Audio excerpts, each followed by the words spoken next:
Primera de Corintios, capítulo 1, y vamos a comenzar en el versículo 10. Dice el versículo 10: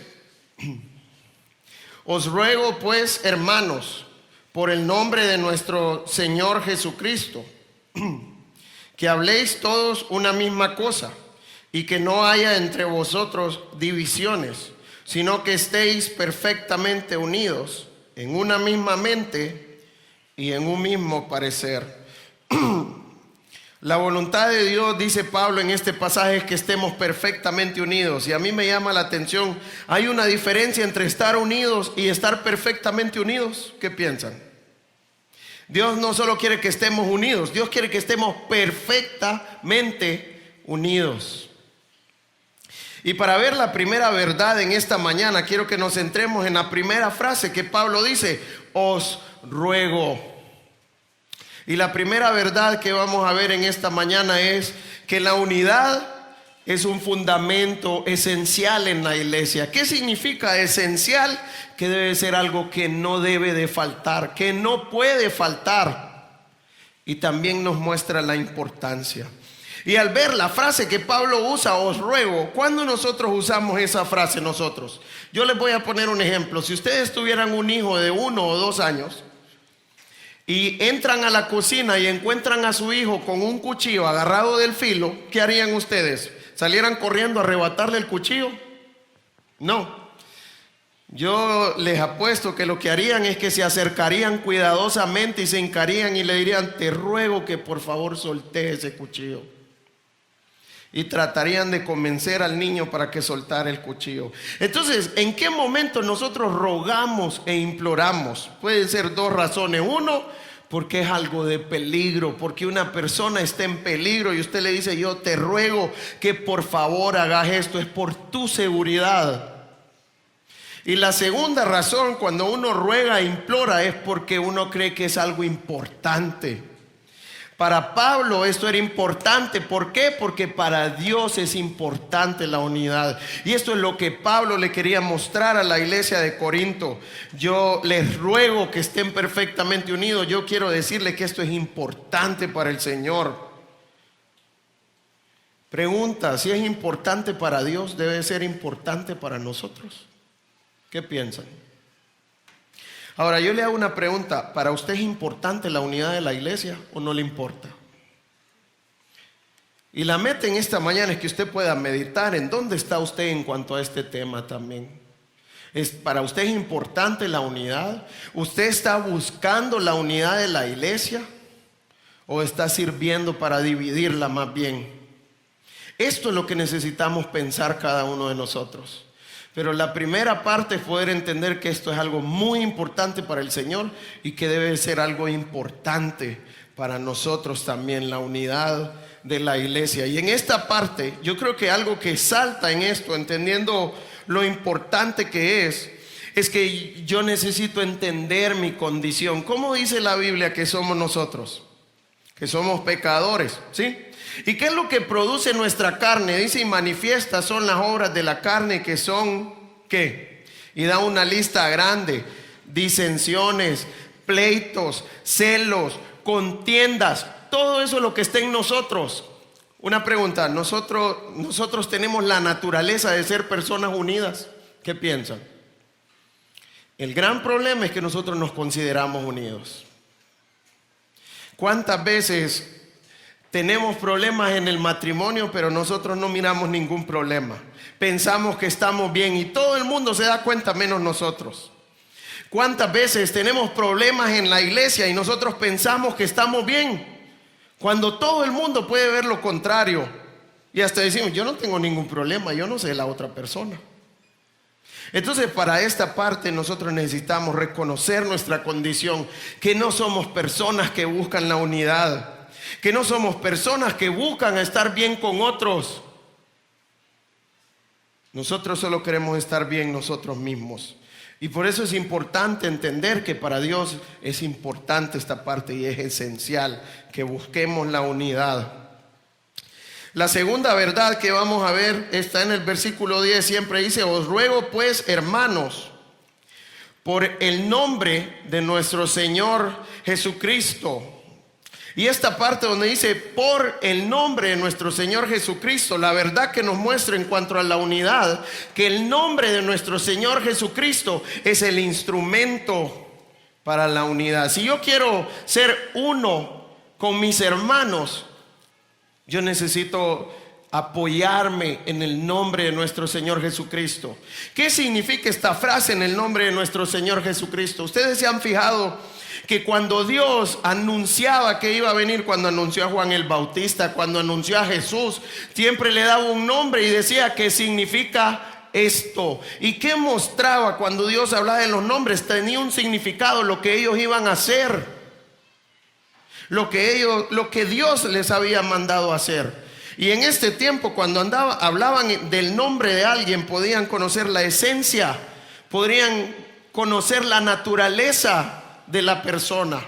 Entonces, cuando nosotros decimos que el instrumento para la unidad de la iglesia es el nombre de nuestro Señor Jesucristo, ¿qué es lo que estamos diciendo? Que el instrumento es la voluntad de Dios. Cuando hablamos del nombre de nuestro Señor Jesucristo, es conforme a su esencia, conforme a su voluntad.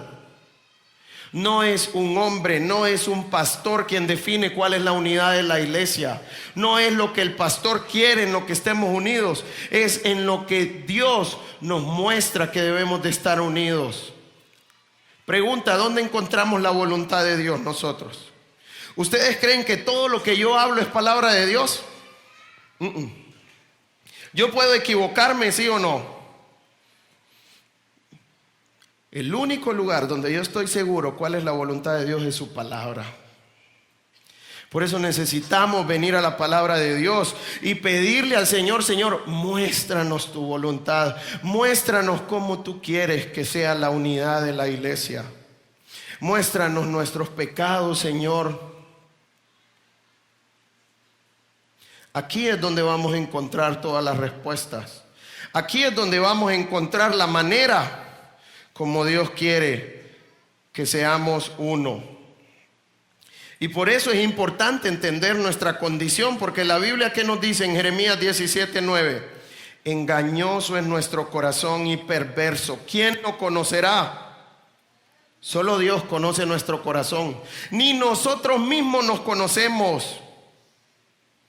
Y por eso necesito venir ante Él y decirle: Señor, muéstrame mi condición, muéstrame si estoy en pecado, muéstrame si estoy viviendo de una manera que no te agrada. ¿Y cuál es la manera que Dios nos muestra que andamos mal? Jesús oraba por sus discípulos: santifícalos en tu verdad, tu palabra es la verdad. La única manera en que yo me puedo dar cuenta que estoy mal es viniendo a la palabra de Dios, pero no solo viniendo a la palabra de Dios, es pidiéndole al Señor que me muestre su voluntad y que me muestre qué es lo que estoy haciendo mal, qué es lo que estoy en pecado, que me muestre cuando tengo una mala motivación también. Es importante pasar tiempo en la palabra de Dios. Entonces es la única manera de entender la voluntad de Dios. Ahora, ¿cómo se manifiesta la unidad en la iglesia? ¿Cómo nosotros mostramos que estamos unidos? Porque yo les estoy enseñando a mis hijos que la verdad no es lo que uno habla, sino lo que uno hace. Por ejemplo, si yo le digo a mis hijos: hijos, ustedes no deben de mentir, nunca. Y si un día llega mi hijo y me dice: papi, ahí están tocando la puerta y dice que es el cobrador, hijo, dígale que no estoy. ¿Cuál es la verdad? ¿Lo que estoy diciendo o lo que estoy haciendo? Y necesitamos ser modelos para nuestros hijos. Y la manera de ver en dónde estoy es cómo actúo. Yo puedo llenarme la boca diciendo que yo estoy bien con mi esposa, pero cuando en la práctica todo está mal. Yo puedo llenarme la boca diciéndome que estoy bien con cada uno de mis hermanos en la iglesia, cuando en la práctica todo está mal. Yo quiero animarle a poder meditar en esta mañana. ¿Cómo estamos, Señor? No es lo que yo diga. Muéstrame cómo estoy con cada hermano. Muéstrame cómo estoy con mi esposa. Miremos el versículo 10 para ver la siguiente verdad. ¿Cómo se manifiesta? Dice, os ruego pues, hermanos, por el nombre de nuestro Señor Jesucristo, y empieza diciendo, que habléis todos una misma cosa, y que no haya entre vosotros divisiones, sino que estéis que perfectamente unidos en una misma mente y en un mismo parecer. Entonces, ¿cómo se manifiesta cuando estamos perfectamente unidos? Y el pasaje nos muestra que es estar perfectamente unidos.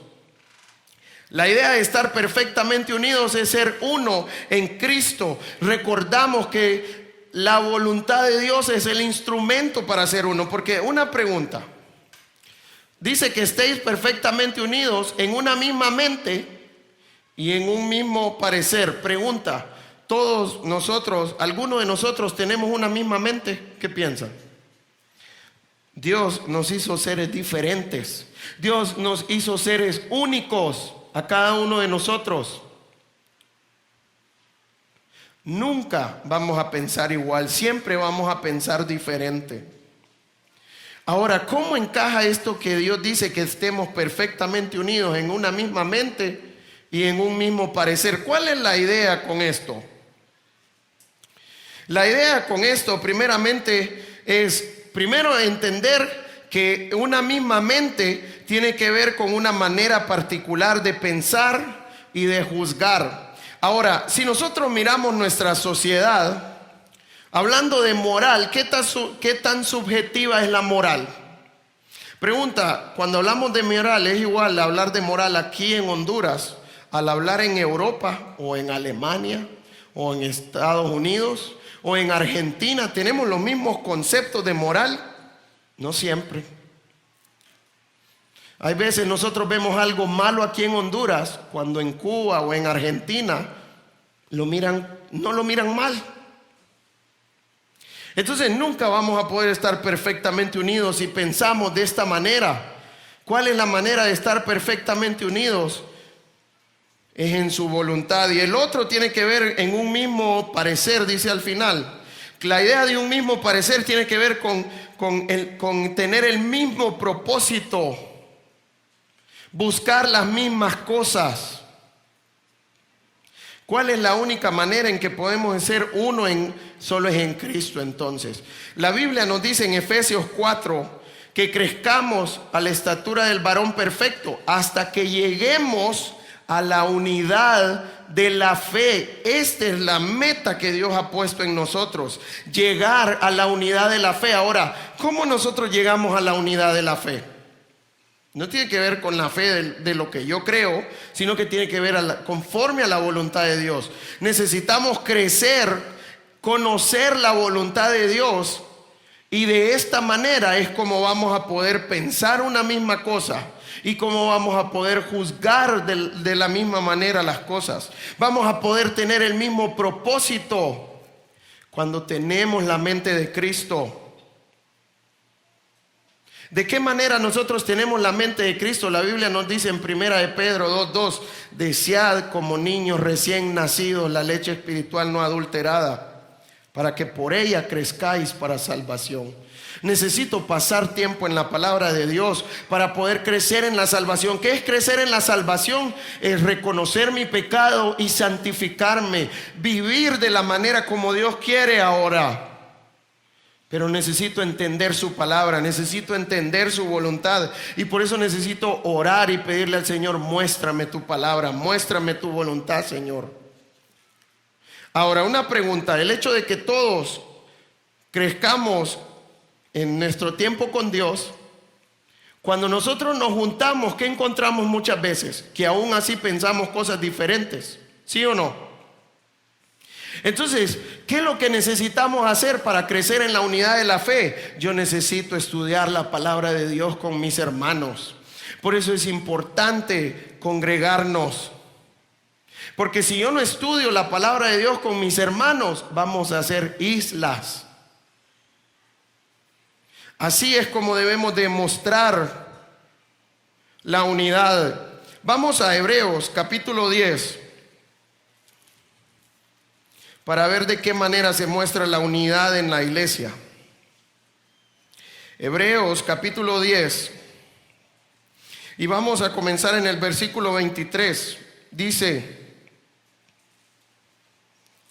23: mantengamos firme, sin fluctuar, la profesión de nuestra esperanza, porque fiel es el que lo prometió. Entonces nos está diciendo que nos mantengamos firmes. ¿Y cuál es la idea de ser firmes? En no fluctuar en la profesión de nuestra esperanza. Pregunta: ¿cuál es la profesión de nuestra esperanza? Primero, para definir esto necesitamos entender cuál es la esperanza que los creyentes tenemos. ¿Cuál es la esperanza que los creyentes tenemos? Que un día va a venir Cristo por nosotros. Eso es lo que nosotros esperamos. ¿Qué dice Primera de Juan capítulo 3? ¿Qué hacen los que esperan a Cristo? Y todo aquel que tiene esta esperanza en Él se purifica a sí mismo, así como Él es puro.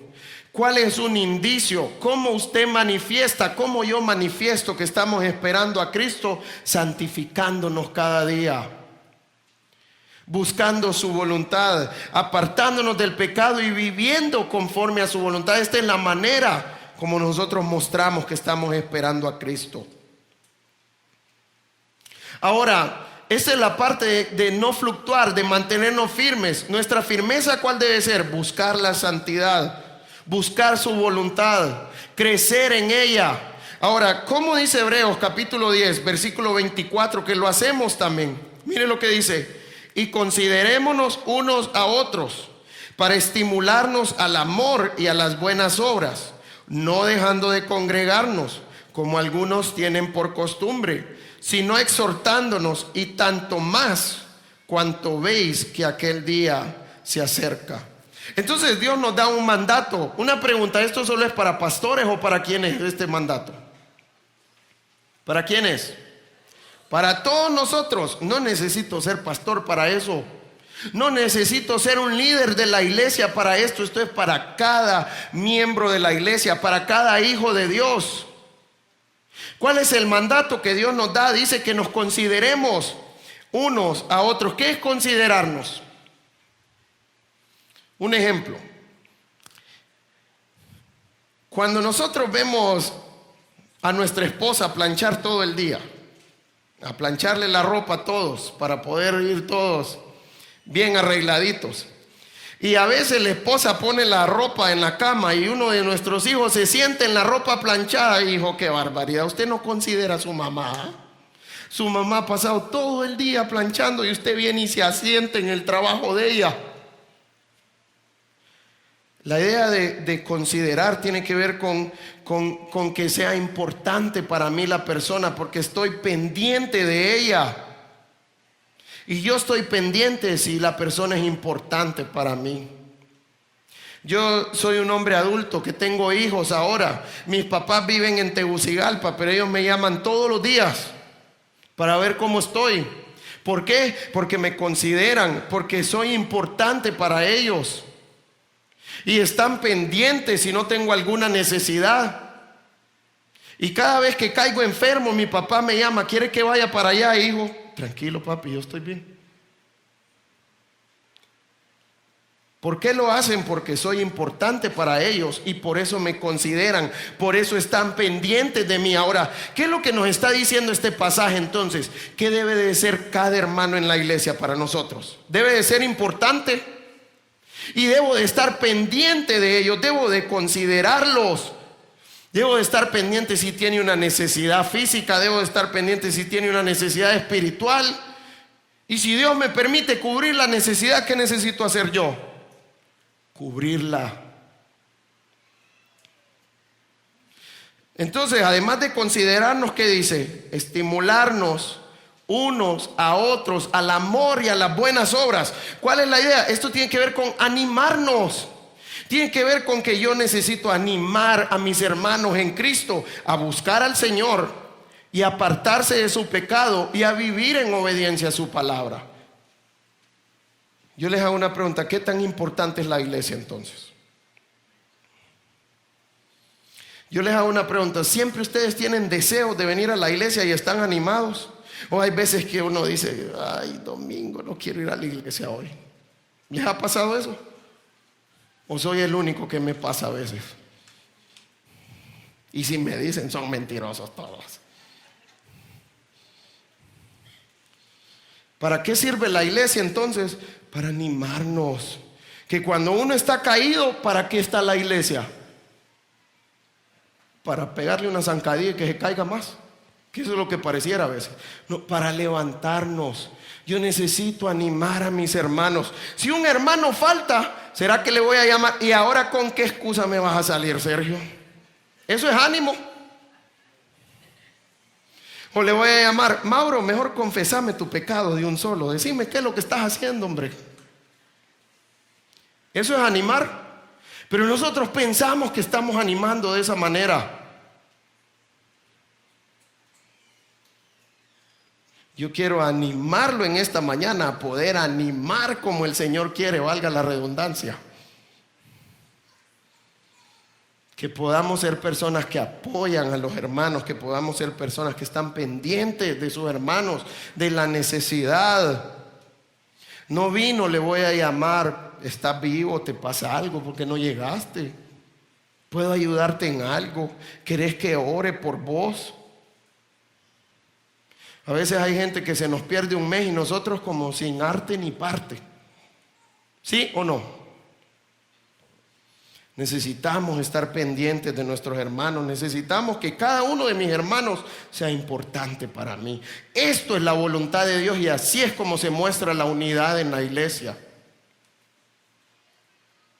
Y yo quiero animarlo en esta mañana, que no solo digan que somos una iglesia unida, que digan también, este hombre busca la unidad, esta mujer busca la unidad en la iglesia, y que usted no sea agente de división más bien, en vez de unidad. Porque eso es lo que nos muestra el versículo 10 también. ¿Qué más nos dice el versículo 10 en ese 1 Corintios 1:10? Dice arribita, que habléis una misma cosa y que no haya entre vosotros divisiones. Ese es el propósito de estar unidos, que no haya divisiones entre nosotros. Pregunta, si el propósito que Dios nos ha puesto es que no hayan divisiones, ¿qué pasa si yo hago lo contrario? ¿Eso le agrada al Señor? Se lo voy a poner de esta manera. Para Dios, ¿la división es pecado? ¿Sí o no? Si un matrimonio se separa, ¿eso es la voluntad de Dios?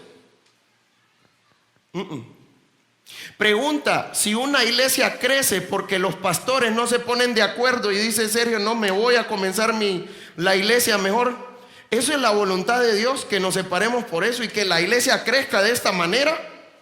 No, la división es desagradable a Dios. Él aborrece la división. Y si yo estoy siendo agente de división en la iglesia, ¿eso a Él le agrada? Yo necesito cuidarme de no ser un agente de división entonces. Este es el propósito que Dios nos ha dado. Yo quiero mostrarle algo más. Cuando la Biblia habla de estar perfectamente unidos, yo busqué en otros pasajes cómo se usaba esta misma palabra y encontré en Marcos capítulo 1 versículo 19 que usa la misma palabra, donde habla en el contexto de que los pescadores están remendando las redes. Y la idea de perfectamente unidos tiene que ver con hacer algo completo, hacer algo perfecto, equiparlo para cumplir un propósito específico. Esta es la idea de estar perfectamente unidos. Dios quiere capacitarnos para cumplir un propósito específico, para fortalecerme a que yo pueda hacer ese propósito que Dios nos ha dado. Yo le hago una pregunta. ¿Alguien de aquí pesca? ¿Ninguno de aquí pesca? Alonso, ¿has pescado con atarraya? ¿Para qué sirve la atarraya?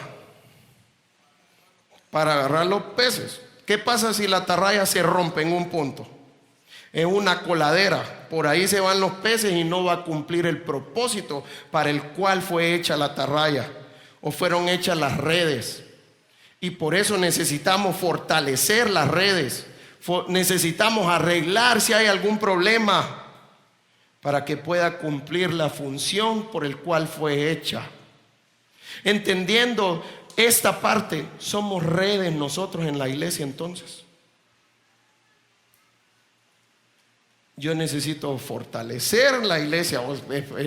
Bueno, la voluntad de Dios es capacitarnos para cumplir con el propósito que Él nos ha dado. Y vamos a ver cuál es el propósito al final de esta mañana también. Porque Dios le ha dado propósito a la iglesia y debemos de entenderlo para poder llevarlo a cabo y tener claridad en esta parte. Entonces, esa es la parte de cómo se manifiesta. Necesitamos animarnos unos a otros. Ahora, la siguiente parte, vamos al versículo 11 ahora, 11 y 12. Comienza lo bueno, comienza cuando Pablo le empieza a decir a la iglesia cuáles son sus problemas. Mire lo que le dice Pablo a la iglesia, versículo 11. Porque he sido informado acerca de vosotros, hermanos míos, por los de Cloe, que hay entre vosotros contiendas. Quiero decir que cada uno de vosotros dice, yo soy de Pablo, y yo de Apolos, y yo de Cefas, y yo de Cristo. Entonces Pablo ahora viene a decir cuál es el problema que había en Corinto. ¿Cuál era el problema que había en Corinto? Dice, hay contiendas, hay divisiones. ¿Qué tipo de contienda había? Por lo que Pablo dice, habían 4 bandos claros en la iglesia. Unos decían que era de quién, de Apolos, otros del mismo Pablo, otros de Cefas, que Cefas es Pedro, y los otros eran de quién, dicen. Hasta Cristo salió a relucir ahí. Pero eran 4 bandos establecidos en la iglesia y habían contención entre ellos. ¿Y cuál es la verdad que quiero que resaltemos en esta mañana en cuanto a la unidad? Que necesitamos estar alerta. Y yo quiero resaltar la actitud de Pablo y la actitud de los de Cloe. ¿Cómo Pablo se dio cuenta que habían divisiones en la iglesia? Porque los de Cloe le dijeron. ¿Y qué hizo Pablo cuando los de Cloe le dijeron? Empezó a escribir cartas para poder corregirlos. Ahora una pregunta, Pablo dijo de frente, ¿quién le había dicho que habían divisiones? Dice, los de Cloe me informaron. En este tiempo, ¿cómo funcionan las cosas? Sergio, necesitamos orar por Alejandro porque me debe 20,000 empiras, fíjate, pero para que el Señor le muestre que me lo debe. Y Sergio me va a decir, vamos a hablar con él, Teto. Y le digo, no, yo no quiero tener problemas. Mejor yo te lo digo a vos para que vos le ayudes. Esta es la manera como debemos de hacerlo. ¿Qué hicieron los de Cloe? Fueron donde Pablo, le dijeron a Pablo, y Pablo dijo de frente, mira, los de Cloe están diciendo que ustedes tienen contiendas. Y la idea aquí con esto, ¿qué es lo que están haciendo los de Cloe y los de Pablo? Están alerta. Y nosotros debemos de estar alerta. ¿Cuál debe de ser la alerta? Que no hayan divisiones en la iglesia. Que yo no estoy haciendo divisiones en la iglesia. Porque ¿por dónde comienza a estar alerta? ¿Por los demás o por mí? Pero nos gusta cambiar el orden. Yo prefiero comenzar por los de afuera y terminar conmigo. Y lo mío nunca lo veo. Pero necesito comenzar por mí. Necesito pedirle al Señor, Señor, muéstrame si yo estoy siendo agente de división, si yo estoy causando divisiones, si yo tengo contiendas con alguien. Ayúdame a salir de esto. Y cuando yo estoy bien, ¿qué pasa? Yo puedo ayudar a los demás porque estoy en santidad. Ahora, ¿qué es la idea de estar alerta? La idea de alerta tiene que ver con estar vigilantes. El problema es que nosotros no entendemos mucho la palabra vigilar, porque nuestro concepto de vigilar, ¿cuál es? Cuando nosotros vamos a un velorio, ¿qué es lo que hace la gente en el velorio? Muchas veces, cabecear.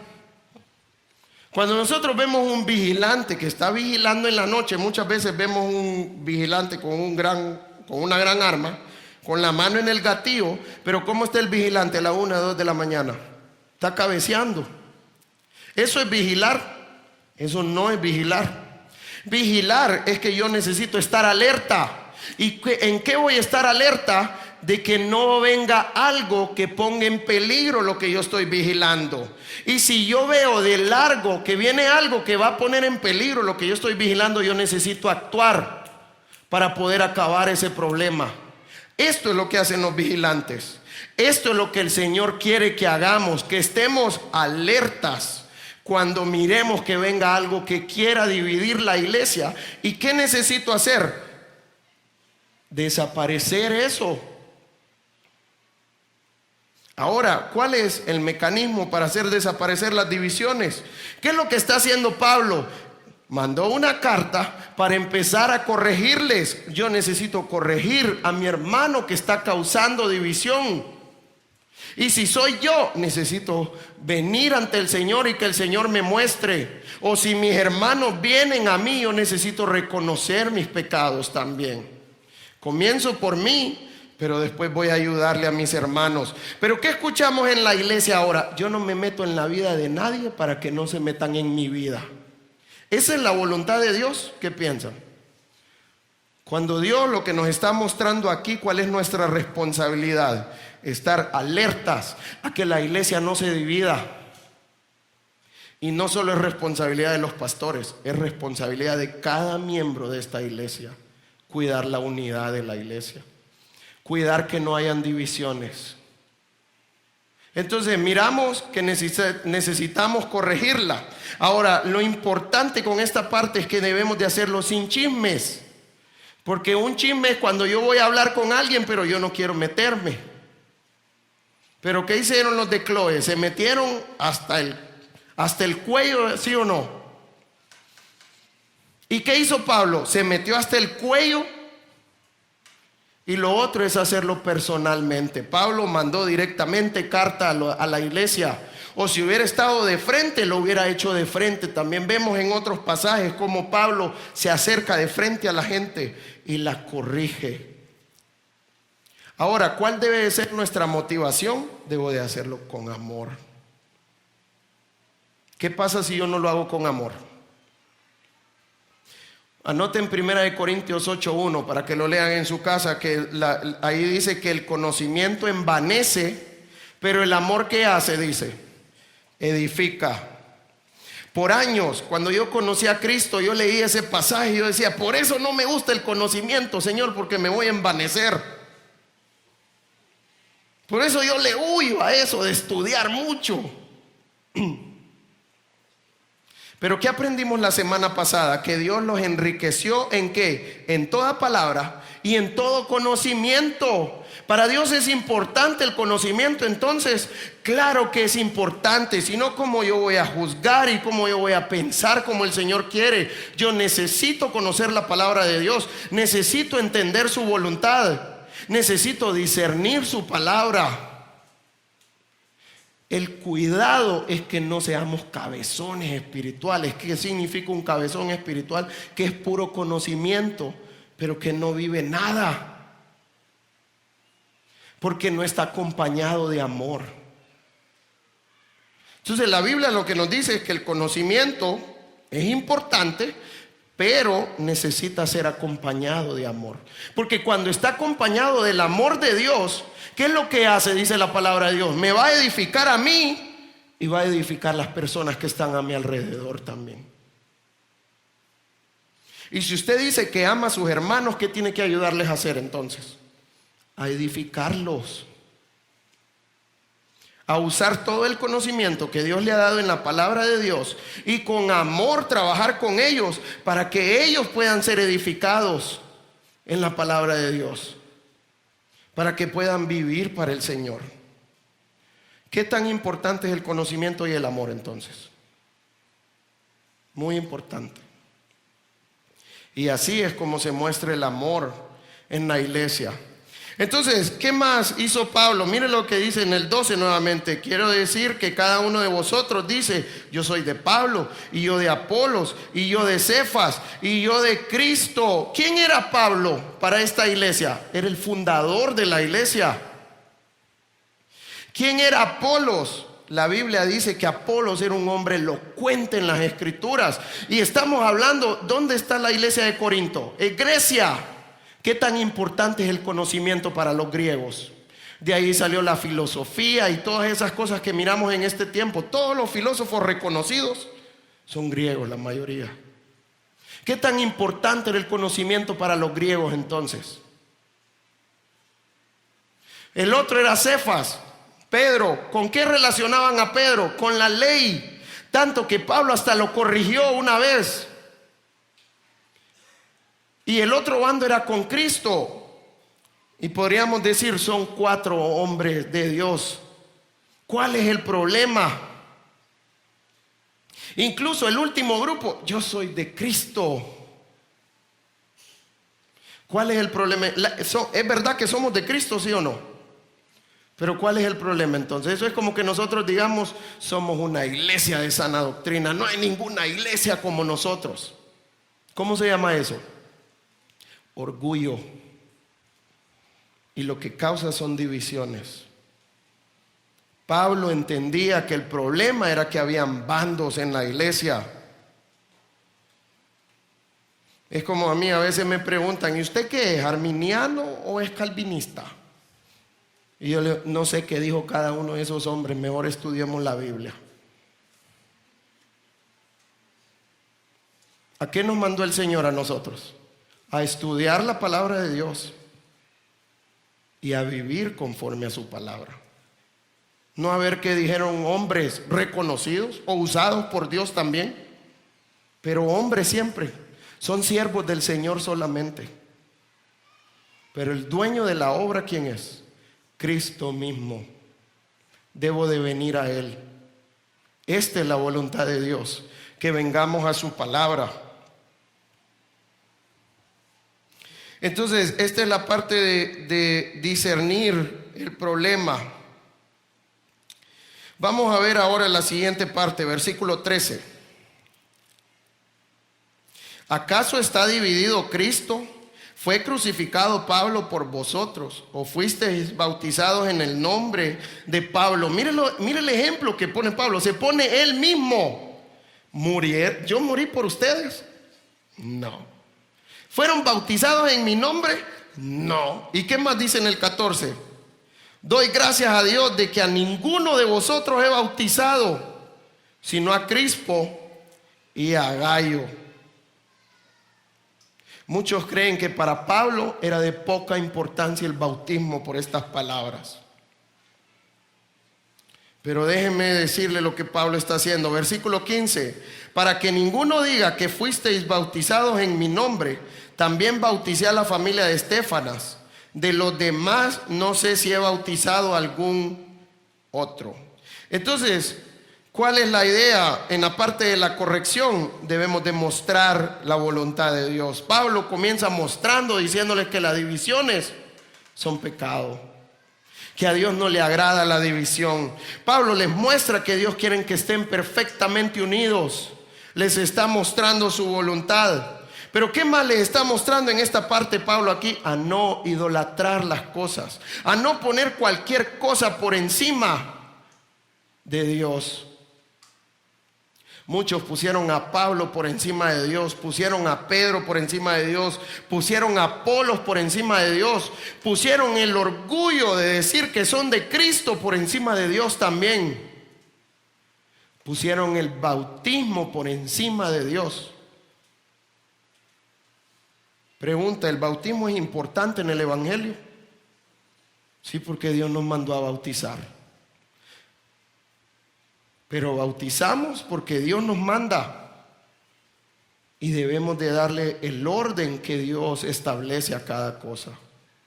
¿Qué pasa si yo pongo por encima cualquier cosa de Dios? Estoy pecando. La Biblia dice, no tendrás dioses ajenos delante de mí. Yo puedo tener de Dios a mi esposa, a mis hijos, puedo tener un trabajo, puedo tener un carro, puedo tener una casa como dioses. Los dioses no solo se presentan en estatuillas. Los dioses se presentan cuando yo pongo algo por encima del Señor, incluso si es algo bíblico, que lo estoy sacando de la palabra de Dios, pero yo lo estoy poniendo por encima de Dios. ¿Qué es más importante esto que Dios? ¿Quién era Pablo? Era un siervo de Cristo. Y él tenía bien presente y bien claro eso. Él no se ponía por encima de Cristo. Así debemos de ser cada uno de nosotros. No ponernos por encima de Cristo, ni poner nada por encima de Cristo. Y para terminar, vamos a leer el versículo 17. Dice el 17: pues no me envió Cristo a bautizar, sino a predicar el evangelio, no con sabiduría de palabras, para que no se haga vana la cruz de Cristo. Yo les hago una pregunta. ¿Es cierto que Dios no envió a Pablo a bautizar? ¿Qué piensan? ¿Qué dice la gran comisión? Por tanto, id y haced discípulos. ¿Y qué es la parte de hacer discípulos? Bautizándolos. Entonces Dios mandó a Pablo a bautizar. ¿Qué piensan? Entonces, ¿se está contradiciendo Pablo o qué nos está mostrando? Lo que Pablo nos está mostrando es que la unidad debe de ser conforme a las prioridades que Dios nos ponga. ¿Cuál debe de ser el orden de mis prioridades? El orden que Dios ha establecido. No me lo tiene que poner el pastor, no me lo tiene que poner la persona que lo discipula, no me lo tiene que poner mi esposo, no me lo tiene que poner mi esposa. ¿Quién es el que pone el orden de las prioridades? Dios, porque Dios es nuestro Señor y nuestro dueño. Yo debo de ordenar las prioridades como el Señor me lo muestre. Y Pablo entendía que el bautismo era importante, sí, pero en su tiempo. ¿A qué lo mandó el Señor?, dijo Pablo. ¿A qué lo mandó el Señor? ¿Cuál es el propósito que Dios le dio a la iglesia entonces? Pues no me envió a Cristo a bautizar, sino a ¿qué? A predicar el evangelio. Y este es el propósito principal que Dios nos dio como iglesia. ¿Cuál es el propósito que Dios le dio a usted y a mí entonces? Dígalo sin miedo. ¿O les da miedo? Predicar el evangelio. Ese es el propósito principal que Dios nos ha dado por ahí como iglesia. Para eso nos quiere unir perfectamente, para que prediquemos el evangelio. Ahora vamos a poner un ejemplo como el bautismo. Si yo pongo sillas pero no predico el evangelio, ¿en qué queda el poner las sillas? En nada. ¿Es importante poner sillas? Yo creo que sí, para que estemos cómodos y que podamos escuchar la palabra de Dios. Pero si no viene acompañado de la predicación del evangelio, no estamos en nada. Yo puedo hacer cualquier cosa, pero si no está acompañado de la predicación del evangelio, aunque la palabra de Dios lo diga, no estoy haciendo nada tampoco. Yo quiero animarle que usted entienda cuál es la responsabilidad que Dios nos ha dado de estar aquí en esta tierra.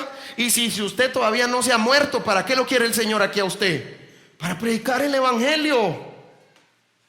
Esto es la tarea que Dios nos ha dado y la responsabilidad que Dios nos ha dado. Ahora yo quiero que note algo muy importante. Al final, que dice: no me mandó Cristo a bautizar, sino a predicar el evangelio. Y le dice ¿cómo? No con sabiduría de palabras, para que no se haga vana la cruz de Cristo. Entonces debo de hacerlo como Dios lo estableció, porque yo puedo predicar el evangelio y no hacerlo como Dios lo estableció. ¿Qué pasa si yo lo hago con sabiduría de palabras? Dice Pablo: voy a hacer vana la cruz de Cristo. Ahora, ¿qué significa hacer vana la cruz de Cristo? Es anular el poder que la cruz de Cristo tiene. Pablo decía que el evangelio tiene poder para salvación, y si yo lo hago con palabras de sabiduría humana, yo estoy anulando el poder que tiene la cruz de Cristo. Yo estoy haciendo que mi predicación sea inútil, que la cruz de Cristo sea inútil para salvar. Yo estoy haciendo que la cruz de Cristo es falsa si no lo hago como el Señor quiere. ¿Qué tan importante es capacitarse entonces? ¿Qué tan importante es ver que no lo estoy haciendo con sabiduría humana la predicación del evangelio? Porque cuando yo lo estoy haciendo como el Señor quiere, ¿qué es lo que Dios va a hacer? Va a ser eficaz mi predicación, y voy a ver personas reconocer a Cristo, y voy a ver personas crecer en la palabra de Dios. Así que yo quiero animarle en esta mañana. Lo siguiente que viene, Pablo va a empezar a explicar cómo el Señor quiere que prediquemos y qué significa palabras de sabiduría humana. Así que yo quiero animarle a venir. Si nosotros queremos cumplir el propósito que Dios nos ha dado como individuos y como iglesia, yo quiero animar. Vamos a estar como 2 o 3 semanas hablando de la predicación del Evangelio en estos siguientes capítulos, que Pablo se toma como 2 capítulos para hacerlo, para que vea qué tan importante es para el Señor esto. Yo quiero animarle a venir y que se deje capacitar por el Señor, que le ayude el Señor a entender cómo quiere que usted predique el Evangelio y podamos hacer el propósito que Dios nos ha dado como iglesia y así buscar la unidad de nuestra iglesia, que todos estemos en la misma página en la que el Señor nos ponga. Vamos a orar. Señor, en esta mañana